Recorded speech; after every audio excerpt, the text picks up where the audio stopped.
Andrew Hale didn't remember the last time he had gone out to dinner without checking his phone. Board meetings, emergency calls, stock alerts, endless decisions that never truly ended. His life was a constant stream of responsibility, expectation, and pressure. But tonight was different. Tonight, Andrew had turned his phone completely off. No assistant, no driver waiting outside, no business interruptions. Just dinner. Just him and his 8-year-old son. The restaurant sat on a quiet corner downtown, warm light glowing through tall glass windows. Inside, everything felt calm, soft piano music, low conversations, the gentle clink of silverware. The kind of place people came to celebrate milestones or escape long days. Andrew loosened his tie as the host led them to their table. "Wow," Thomas whispered, eyes wide as he took in the chandeliers, the white tablecloths, the neatly folded napkins. Andrew smiled faintly. Thomas climbed into his chair, swinging his legs back and forth. He always did that when he was excited. Andrew noticed it instantly. He noticed everything about his son. Thomas was the center of his world now. 2 years earlier, Andrew's life had shattered when Sarah, Thomas's mother, passed away suddenly. No warning, no time to prepare. One moment she was laughing in their kitchen, the next moment she was gone.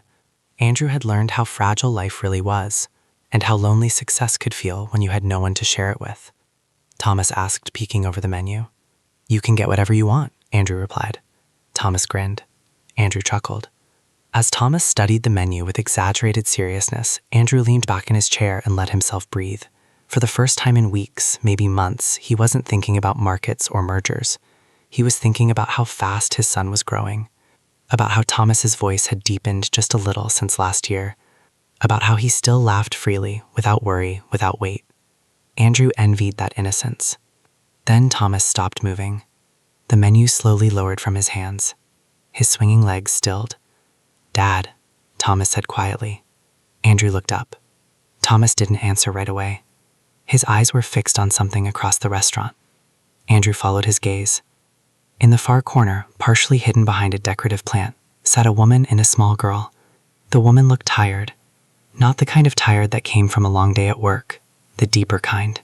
The kind that settled into the shoulders, into the eyes, into the way someone held themselves as if they were bracing against the world.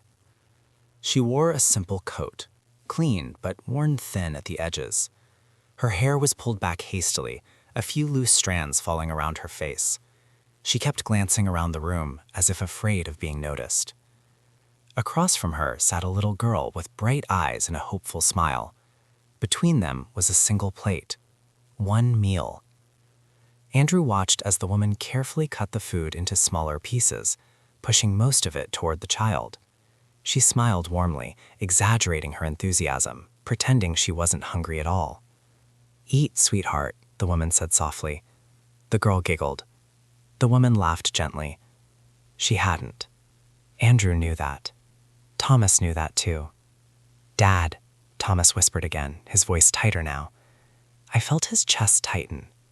There were many answers he could give, logical ones, practical ones, adult ones, but none of them felt right. "So," Thomas frowned, still watching them. "Yes," Andrew replied slowly, "sometimes that's all someone can afford." Thomas's small hands clenched around the menu. The little girl reached for the last piece of food, then hesitated. She looked at her mother, unsure. The woman shook her head slightly, encouraging her. Thomas swallowed hard. "That's not fair," he said. Andrew closed his eyes briefly. He had built an empire solving problems, billion-dollar problems, problems people paid fortunes to have him fix. Yet in this moment he felt completely powerless, because fairness was not something money alone could guarantee. "Dad," Thomas said, his voice barely above a whisper. Andrew nodded. Andrew said nothing. "So," Andrew's throat tightened. Thomas turned toward him then, his eyes serious in a way that made Andrew's heart ache. "The woman and your son say there's something powerful here." Andrew met his gaze. "You say I've learned something." Andrew felt the words land like a weight. He had said that countless times, in speeches, in interviews, in charity galas where people applauded him for generosity that often felt distant and impersonal. But now his words were staring back at him through his son's eyes. "And so helping?" Thomas asked. The question was innocent. The answer was not. Helping meant stepping into someone else's reality. It meant risk. It meant discomfort. It meant possibly embarrassing someone who was already vulnerable. Andrew hesitated. The woman noticed Thomas staring. Her shoulders stiffened. She immediately leaned closer to her daughter, shielding her slightly, her face flushing with embarrassment. She avoided looking in Andrew's direction, pretending to focus on her child. Andrew almost waved Thomas back, almost told him they should mind their own business, almost chose the easier path. Then Thomas slid off his chair.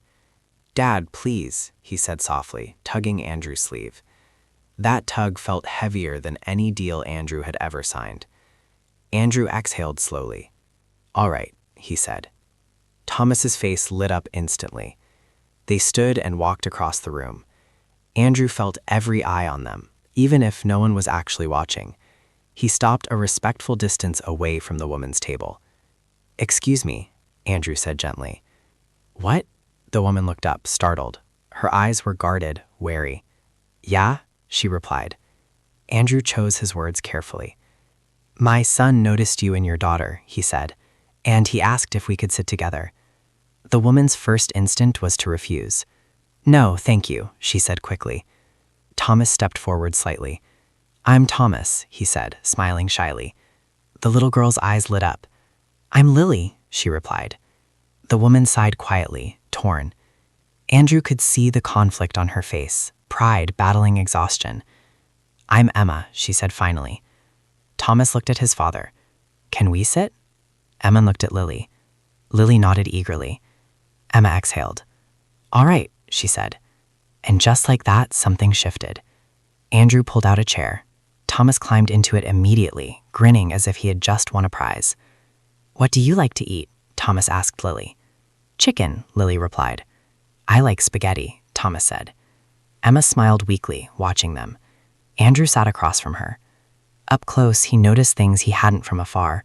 The faint lines of worry around her eyes, the way she held herself tense, as if ready to retreat at any moment. "Thank you," Emma said quietly, though her voice carried uncertainty. "Thank you for letting us join you," Andrew replied. A waiter approached, confused. Andrew ordered more food, without making it a spectacle, without making it charity. Just dinner. Emma tried to protest. "You don't have to." "It's fine," Andrew said calmly. "It's fine." The food arrived, and for the first time that evening, Emma relaxed just a little. Lily laughed freely. Thomas talked nonstop. Andrew watched it all unfold, feeling something unfamiliar stir in his chest. This wasn't about money. This wasn't about saving anyone. This was about seeing someone, about not looking away. And Andrew had a feeling, one he couldn't explain yet, that this dinner was no longer ordinary. It was the beginning of something else entirely. The food arrived slowly, one plate at a time, steam rising gently into the warm restaurant air. Emma watched the waiter place the dishes on the table with a mixture of gratitude and discomfort. Her fingers tightened briefly around her napkin. She wasn't used to this, being helped, being noticed, being offered something without strings attached. She glanced at Andrew, trying to read him. He didn't look smug. He didn't look like a man performing charity. He just looked present. Thomas, on the other hand, was already leaning toward Lily, eyes bright with excitement. He asked. Lily nodded enthusiastically. "I love it." Emma's breath caught slightly at the last words. Andrew noticed. He noticed how Emma's shoulders tensed every time Lily spoke too honestly, how she smiled quickly afterward, as if to smooth over truths she didn't want exposed. Thomas didn't notice any of that. He was too busy being a child. "My dad burns pasta," Thomas announced cheerfully.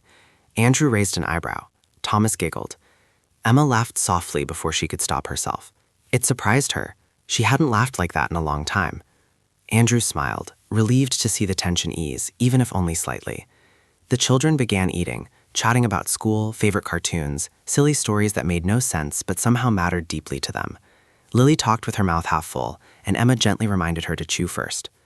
Andrew watched Emma closely. He noticed how attentive she was, how every movement Lily made seemed to register in Emma's body, protective, alert, loving, a mother who had learned to be on guard. "So," Andrew said carefully, once the children were distracted. Emma nodded. Emma shook her head quickly. "No." Andrew understood immediately. Special didn't mean celebration. It meant survival. Thomas suddenly stopped eating. He looked down at his plate, then at Lily's, then at his father. "Dad," he said. Andrew looked up. Thomas hesitated, his small brow furrowing as he tried to put words to a feeling he didn't fully understand. "Isn't?" he asked Emma. Emma froze. Andrew's heart skipped. "Oh," Emma said quickly, forcing a smile.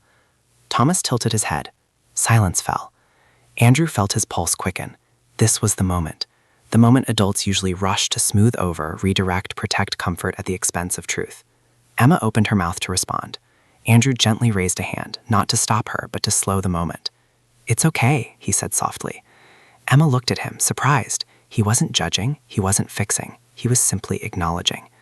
Thomas looked between them, confused but sensing the weight of the moment. "Isn't?" he asked quietly. Andrew nodded. Thomas frowned. "Yes," Andrew said. Thomas thought for a moment. Then he did something that made Emma's chest ache. He picked up his fork and pushed a piece of food on her plate. "You can have mine," he said simply. Emma's eyes filled instantly. "No," she said, shaking her head. "That's very sweet, but—" Andrew placed his hand gently over Thomas's. "That was kind of you," Andrew said softly. Emma blinked, tears threatening to spill. She looked down at the plate. Then she looked at Lily, who was watching closely. Emma realized something in that moment. Her daughter was learning what kindness looked like, learning what dignity felt like. She took a small bite. "Thank you," Emma whispered. Thomas smiled. Andrew felt something crack open inside him. He had always believed he was teaching his son how to be a good man, but tonight, Thomas was teaching him. The meal continued, lighter now, warmer. When the waiter returned, Andrew ordered dessert for everyone. Emma protested weakly. "You really don't have to." "I want to," Andrew replied. She nodded, finally accepting. When dessert arrived, Lily clapped her hands in delight. "This is the best day," she announced happily. Emma's chest tightened. Best days were rare. After dessert, Andrew stood. "Children, I need hitchhiking?" he asked Emma. "We live just above the restaurant." Emma stiffened instantly. "No," she said quickly. Andrew held up his hands. No pressure. She hesitated. Lily looked up at her hopefully. "Can we please?" Emma looked at Andrew again. Something about his calmness, his lack of insistence, eased her fear just a little. "All right," she said finally. The apartment was warm and lived in, not extravagant despite Andrew's wealth. Toys in one corner, family photos on the walls, a quiet, gentle space. Emma noticed everything. Andrew noticed her noticing. They moved to the kitchen. "Would you like tea?" Andrew asked. "Yes," Emma replied softly. They stood side by side as the kettle heated. For a moment, neither spoke. Then Emma broke the silence. "Thank you," she said. Andrew shook his head. She smiled faintly. The children curled up on the couch, laughing over a movie neither adult was paying attention to.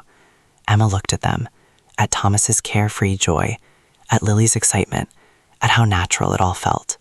Too natural. It scared her. Andrew noticed the shift. "Are you all right?" he asked quietly. Emma nodded, though her voice wavered. "Yes." "Being helped," she admitted. Andrew considered her words carefully. "I don't see you as someone who needs saving," he said. Emma looked at him, really looked, and for the first time that night she didn't feel judged. She felt respected. The clock ticked closer to midnight. Outside, the city prepared to celebrate a new year. Emma didn't know it yet, but this night, sparked by a child's simple question, was already rewriting her future. And Andrew felt it too. That this wasn't just about kindness. It was about connection. And it was only just beginning.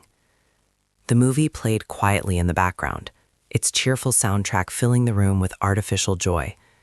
Neither Andrew nor Emma was really listening. The children lay curled together on the couch, Lily's head resting against Thomas's shoulder, her eyelids growing heavy. Thomas pretended not to notice, though his arm instinctively stiffened, careful not to move, afraid to disturb her. Andrew watched his son with a familiar mix of pride and guilt.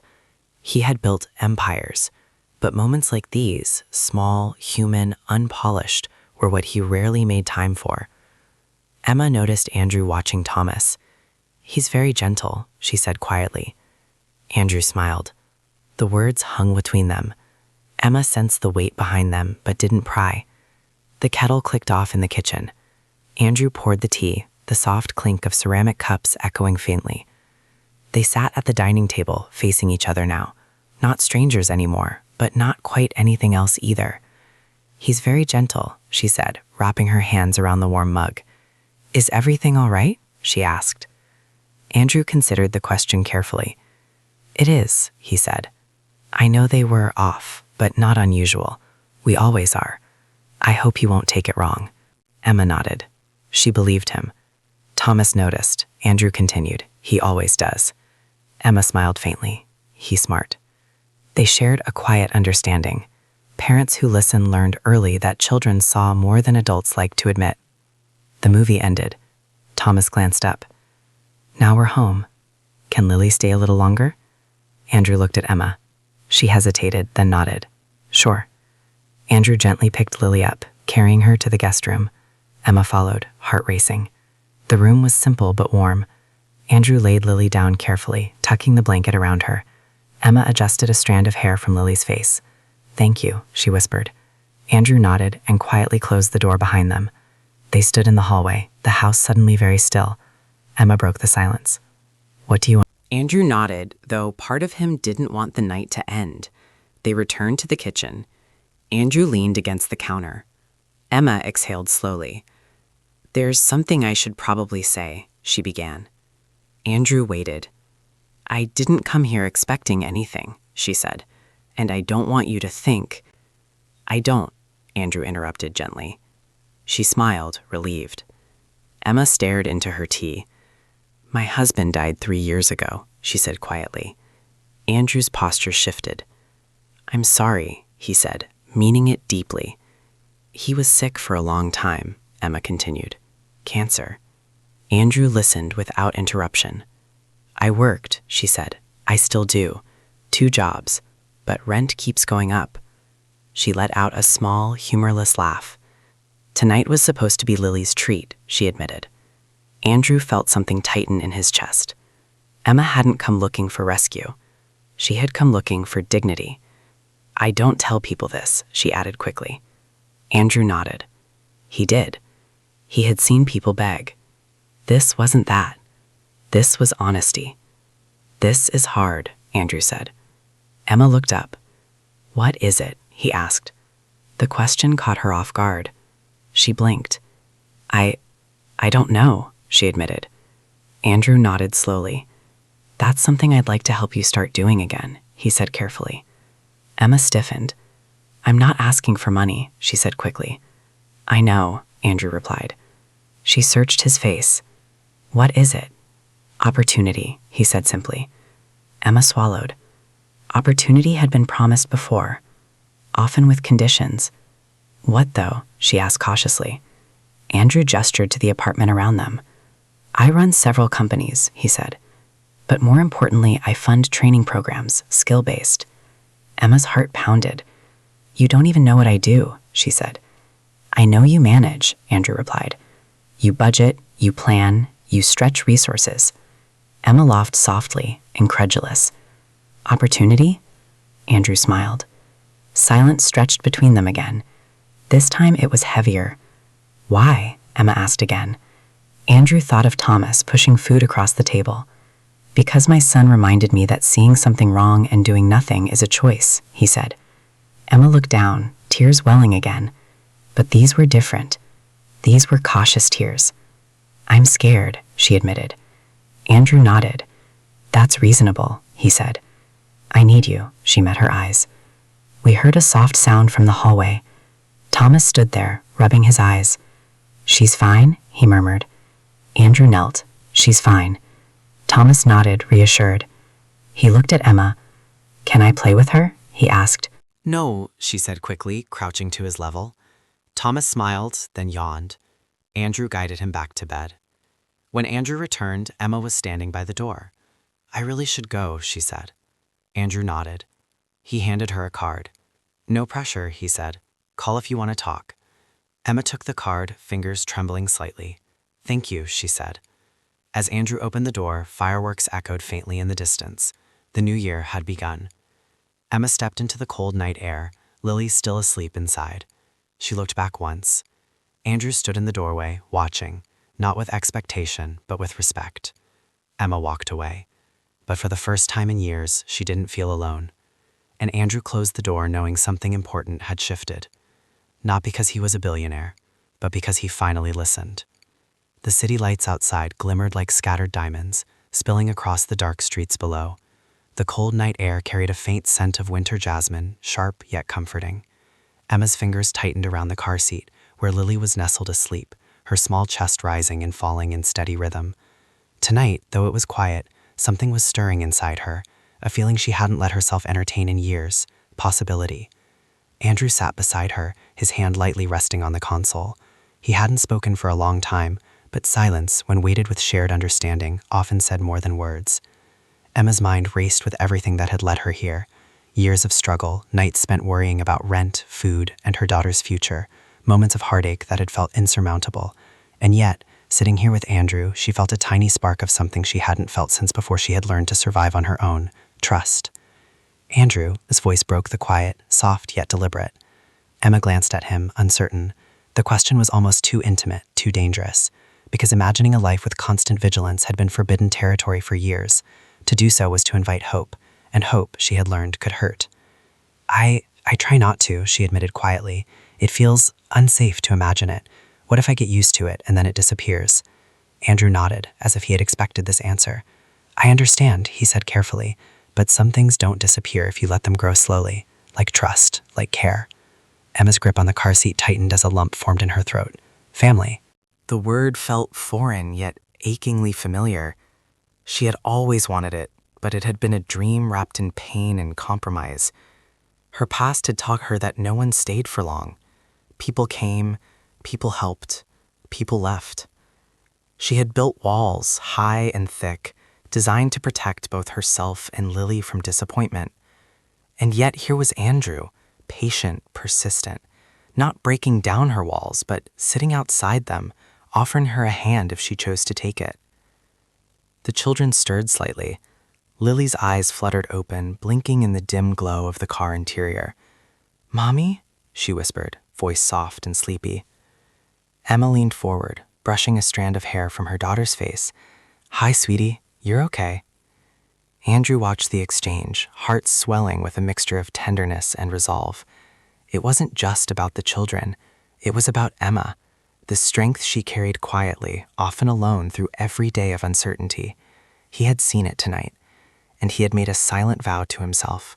He would not let her strength be ignored, nor would he let her solitude define her anymore.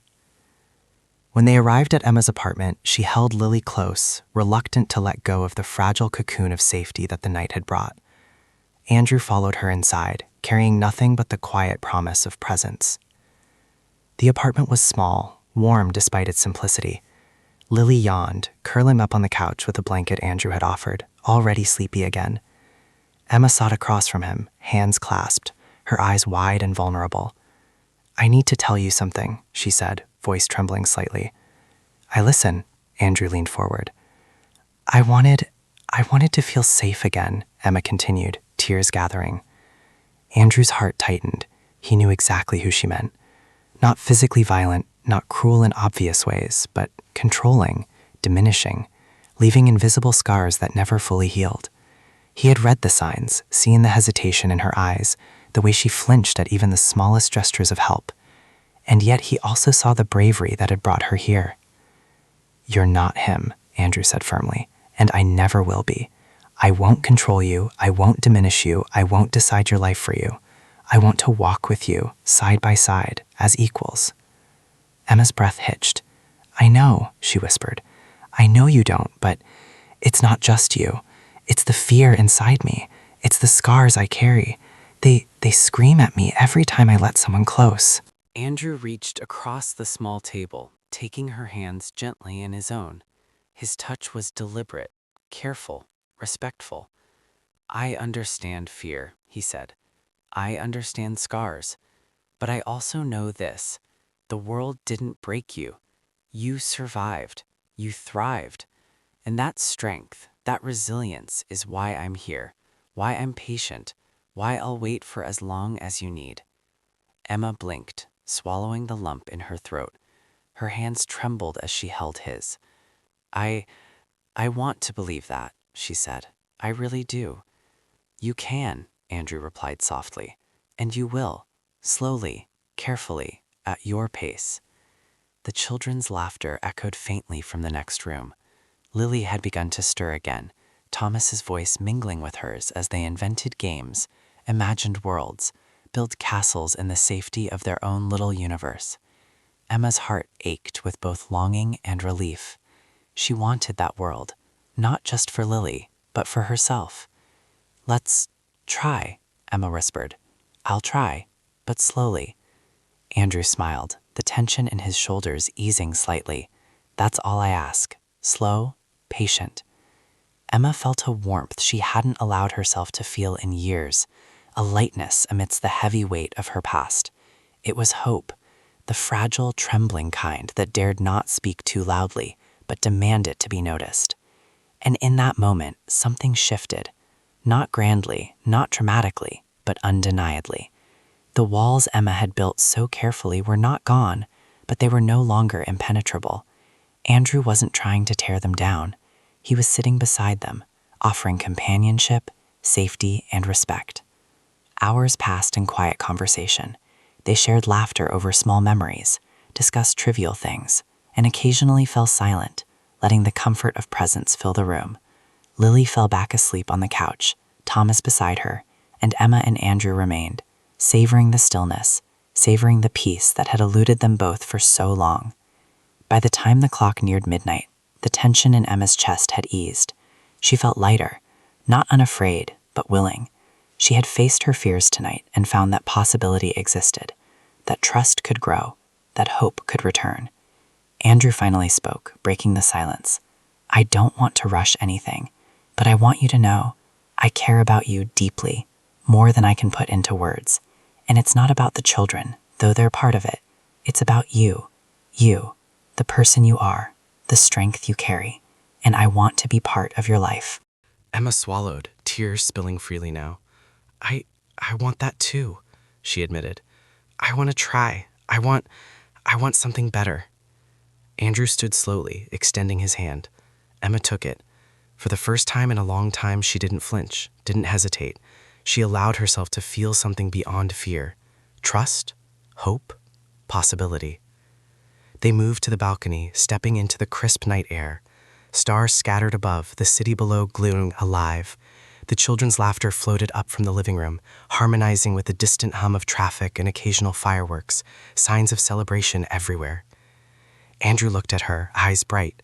We'll take it slow, he promised. No pressure, no rushing. Emma smiled, genuinely, without restraint. I believe you, she said. And for the first time in years, she truly did. The fireworks erupted in the distance, illuminating the sky in bursts of red, gold, and silver. Lily and Thomas were inside, oblivious to the adult emotions unfolding, absorbed in their fort and games. But Emma and Andrew stood shoulder to shoulder, hands entwined, hearts aligned, watching the world celebrate as though it knew something beautiful was beginning. In that moment, Emma realized she was no longer afraid of being seen. She was no longer alone in carrying the weight of the past. She could let someone in. She could trust. She could hope. And Andrew realized something too. Love wasn't about grand gestures or wealth or influence. It was about patience, presence, and respect. About showing up even when it was inconvenient. About building slowly, carefully, brick by brick, a foundation strong enough to hold the fragile hearts of those who had learned to survive alone. As the final fireworks burst across the sky, Emma pressed her forehead against Andrew's shoulder, feeling the warmth, the protection, the quiet certainty. I'm ready, she whispered. Then we'll go together, Andrew replied, his voice steady, sure. Tonight wasn't about fairy tales or perfect endings. It was about the first step towards something real, something lasting, something worth believing in. The new year had come, and with it, the fragile, tentative beginnings of love, trust, and family. The morning sun filtered through the blinds, casting soft golden lines across the living room floor. The air smelled faintly of freshly brewed coffee and toast, mixed with the lingering scent of Lily's crayons and Thomas's toy blocks. For the first time in a long time, Emma felt the apartment, now filled with life and laughter, not as a place of struggle, but as a home.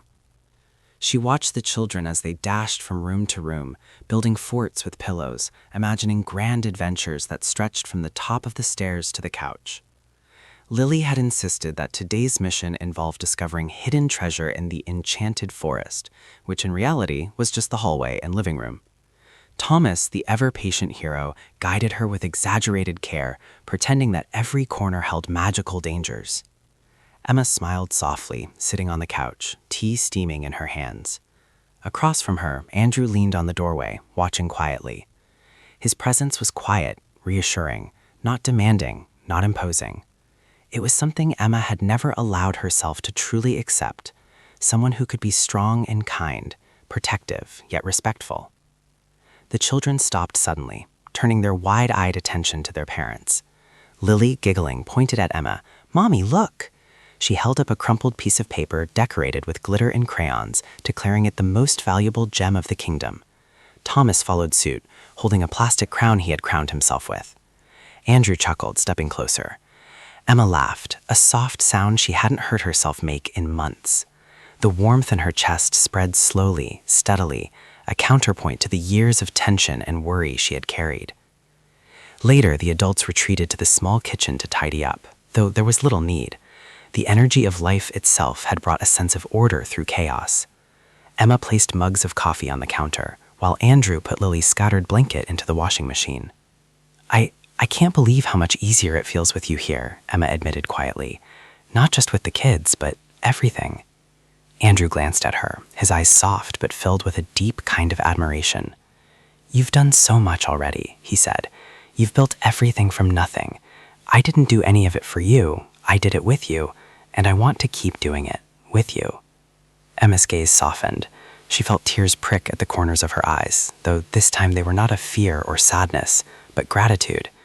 For the first time, she realized she could allow herself to feel supported, loved, and understood without guilt or hesitation. The day passed in small, perfect moments. Thomas teaching Lily how to ride a small scooter in the hallway without crashing into the furniture. Emma and Andrew sharing quiet smiles over coffee. Laughter echoing from every room as toys, drawings, and imaginative play consumed the children. Every moment carried the weight of joy, simple and unpretentious, the kind that had eluded Emma for so long. By afternoon, it was time for a surprise Andrew had been planning for weeks. "Emma," he called, gesturing for her to follow. "Come with me." Curious, she followed him through the living room, past the children who barely noticed as they were deep in their imaginary quest.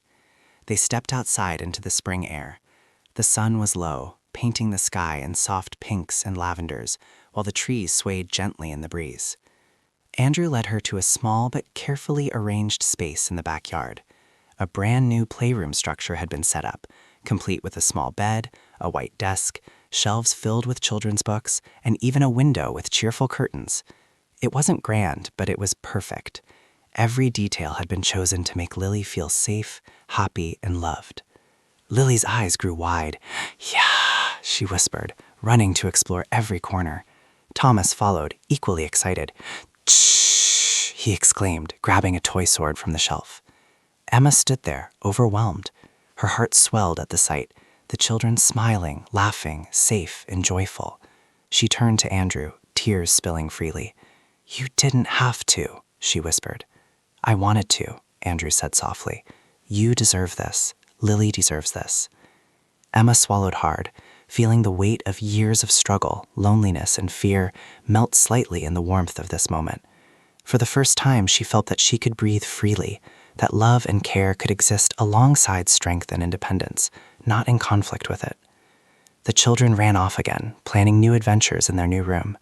Emma and Andrew remained on the porch, standing side by side, hands brushing together naturally, the connection between them growing stronger without any need for words.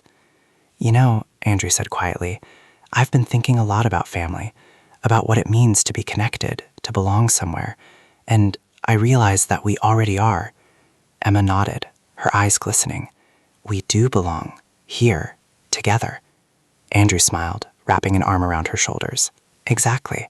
They stood in silence, watching the children play, feeling the first real sense of peace in years. The world wasn't perfect. Life would still have challenges, worries, and tough days. But in this moment, surrounded by laughter, warmth, and hope, everything felt possible. Later that evening, they sat down for dinner together, a simple meal made with care. The children chatted animatedly, Lily proudly recounting her adventures, Thomas narrating epic battles, and both of them laughing without pause. Emma watched them, her heart full. Andrew reached across the table, taking her hand gently. You know, he said softly, this is just the beginning, not of a perfect life, but of a life we choose. Emma squeezed his hand back, smiling through her tears. Together, she echoed. After dinner, they moved back to the living room. The children built forts, played games, and created worlds from blankets and pillows. Emma and Andrew sat side by side on the couch, simply watching, simply being present. No pressure, no rush, no need to prove anything. The room was filled with warmth, laughter, and love, the kind that grows quietly but strongly, like roots under the soil, unseen but steadfast. As night fell and the city outside grew quiet, the children eventually tired, curling up together in the new playroom. Emma tucked Lily in, kissed her forehead, and whispered, You're loved. Thomas followed, hugging his mother and whispering the same. Finally, Emma and Andrew sat together in the living room, the quiet of the night enveloping them. Andrew took her hand again, his thumb brushing gently over hers. We made it, he said softly. Emma leaned against him, feeling his heartbeat steady and sure. We did. The clock ticked past midnight, marking a symbolic new beginning. The world outside might remain unpredictable, challenging, and at times unfair. But inside this home, warmth, care, and love had taken root. Emma reflected on the journey, the night she had almost given up hope, the Christmas dinner that had sparked a chain of kindness, the moments of fear and panic, and now the courage to trust again.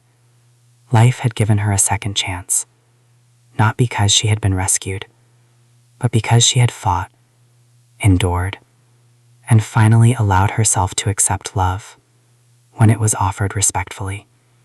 Andrew whispered, almost to himself, It's not the money, the influence, or the power.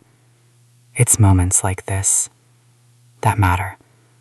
Emma smiled, resting her head on his shoulder. And in that moment, the laughter of children, the quiet bond of love, and the fragile but unwavering trust between Emma and Andrew filled the space.